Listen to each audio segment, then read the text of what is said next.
Hello guys, if you're getting this error, it's almost every time it's because the mods.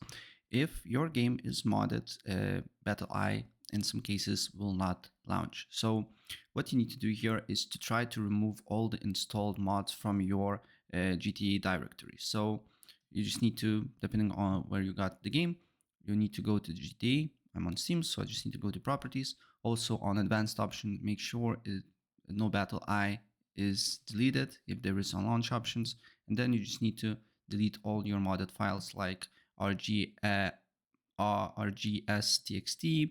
your DLL file, din input 8, your script hook v DLL, and every mod that you can think of here.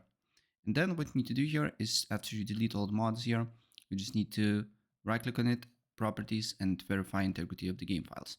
Another thing can be is that you do not enable BattlEye on Rockstar Launcher. And to do so, you just need to go to a Rockstar Launcher, then you need to go to settings and make sure BattlEye is enabled like here. And that's pretty much it. So if I help you out, please press like and subscribe for more. Take care.